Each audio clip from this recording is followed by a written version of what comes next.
All right, hi guys. This is me. I'm going to go through the process of answering the questions on the practice mole quiz. I'm going to be using a software called Kami. I'm actually able to embed Kami into Canvas, so this will be how you will be completing your mole quiz. That way, I can see the work that you did. I highly recommend that you answer the questions first on just a piece of paper, and then that way you can only worry about the formatting when you get to Kami. So I have already done all of the problems. I did not calculate the final answers yet, but I can always pause as I type those in. But let me show you first how we use Kami. It's quite easy. You're going to go over to where it says equation. It's a division sign, and you want a larger font size. It might automatically start you at 12, but you want to go somewhere around 20, 24 size font. You can pick your color. I'm just going to use black, and then all we have to do is click to start typing. It's nice that you can just use your keys, and it will actually turn it into an equation. So if I just start typing 8.47 times 10, and if I want to go make an exponent, I can just use the little caret button that I use from my keyboard to type in times 10 to the 24th. Hitting space automatically gets me past that, and I'm going to write in my units. All right, we want to make sure that we are putting units in everything. Now, in order to show that I have this in a fraction, I can just hit the backslash button, and it turns it into a nice fraction. If I hit space, it now takes me away, and I can start a whole new bracket. I do not recommend that you try to use parentheses here. We can easily see what the different brackets are. The parentheses might just make it a little bit more difficult. All right, so now for my second bracket, if I have molecules up top, what I need to do is I need to have molecules of KNO3 down at the bottom. All right, so I'm going to start. I know I need to get to moles, so I can do 1 mole of KNO3. Oh, guess that didn't work. Let's put this in parentheses. And you might see this takes a little bit getting used to. Is equal to 6.02 times 10 to the 23rd. I'm going to use my little caret key to make my exponent. Hit space to exit the exponent. And this molecules of KNO3.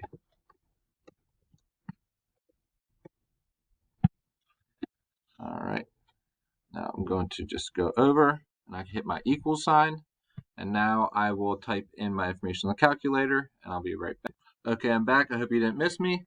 So your answer you should get to be 14.07, and our answer is going to be moles of KNO3. Alrighty. So I'm going to I can move this over, I believe. That way it fits on the page. If this happens to you, don't worry. Click up here to drag. Oh, there we go. Alrighty. So let's start our next one. We're going to want to insert another equation. Oh.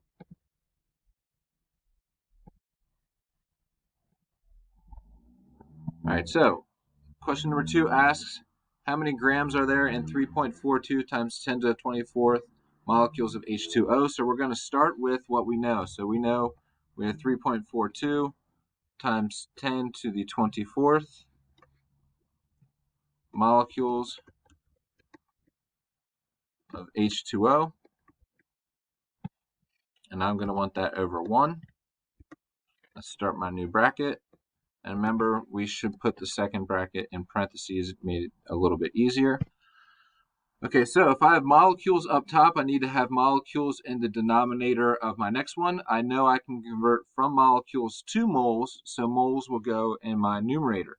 So we should have 1 mole of H2O, right? And then we were going to divide this, or in our numerator or denominator, we have Avogadro's number, 6.02 times 10 to the 23rd molecules of H2O.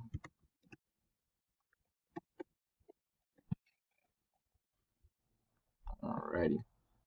All right, now, unfortunately, we are not done. We need to start another bracket. So I'll multiply this by another bracket. And we need to get all the way to grams. So I can convert from moles to grams by finding the molar mass of water. All right, so in this case, I have 18.01 grams of H2O over 1 mole of H2O. Right. And our answer for this would be 102.3 grams of H2O. Remember to make sure you're putting in your units. It is huge. All right, so if I want to move this, I can come over here and drag it in so that it fits. Perfect. You might be wondering where I got this 18.01 from. So in order to find the molar mass of a molecule, which has more than one different type of atom, I need to find the molar mass of 2 hydrogens and 1 oxygen and add those together. And remember, I get the molar mass from the periodic table. All right. Number 3, we can answer 2 different ways, and I'm going to show you both of them. So first, if we need 2.0 moles of carbon dioxide gas for an experiment, and we have 85 grams of carbon dioxide, if I have enough, I can convert from grams to moles or from moles to grams. So let's start with grams and convert to moles first. So we have 85.0 grams of CO2. And I can multiply this. All right, I'm going to need grams on the bottom, and I'm trying to get 2 moles. So for every 1 mole of CO2 gas, I have 44.01 grams of CO2.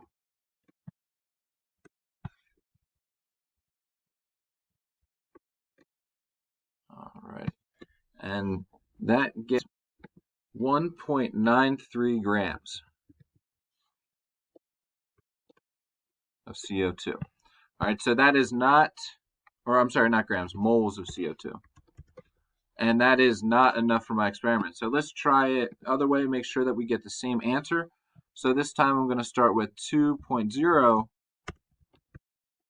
moles of CO2. I'll turn this into a fraction.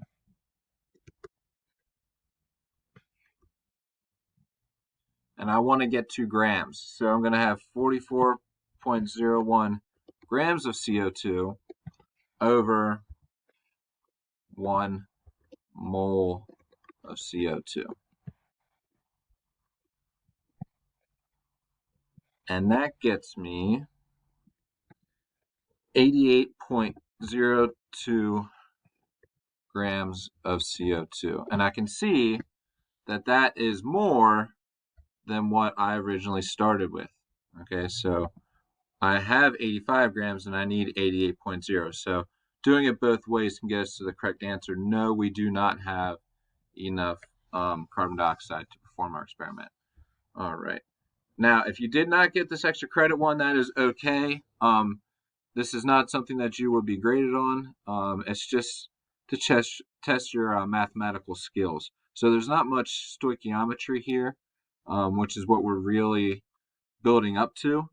But when reading this problem, you see that we have a mole counter. And a student actually in the past made a mole counter for Mr. Arrow that can count up by millions or billions or thousands. And we can see how long it takes for us to count to a mole. No class has ever been able to count all the way up to a mole, even if counting up by billions, right? Because it's such a large number, right? 602 hexazillion.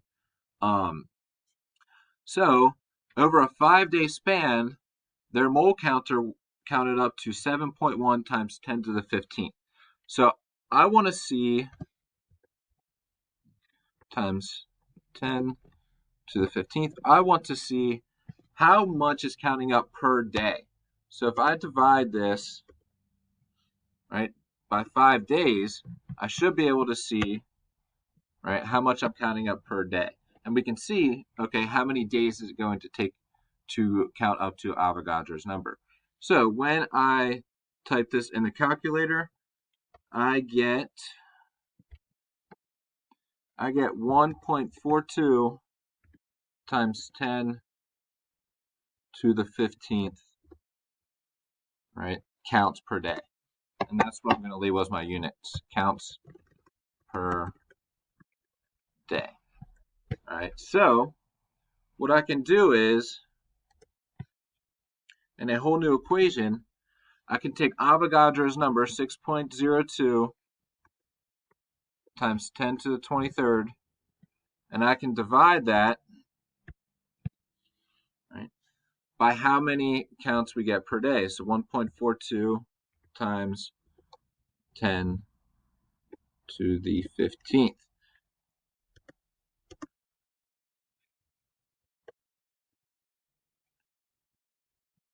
All right, so when I divide Avogadro's number by this, I get this very big number.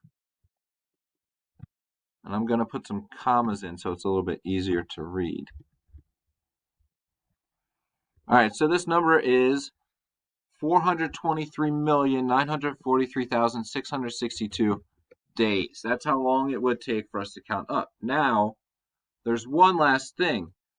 Since we had already ran this counter for 5 days, we need to subtract 5 days from this to get our final answer, which would be 423,943,657 days. All right. Now, just how long is that? Let's divide that by 365 to see how many years that would be. Okay, so that would be equal to 1161,489 years. Now let's put some commas in so it makes a little bit more sense.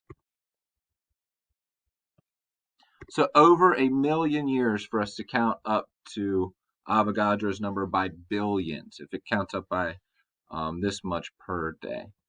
Alrighty. So hopefully you got to confirm your work for the mole quiz, the mole practice quiz that I had, and you have developed just a little bit of background information for how to use Kami. Now I'm going to give you the full weekend to get to put in your answers through Kami on Canvas. And if you have any questions, please don't hesitate to reach out.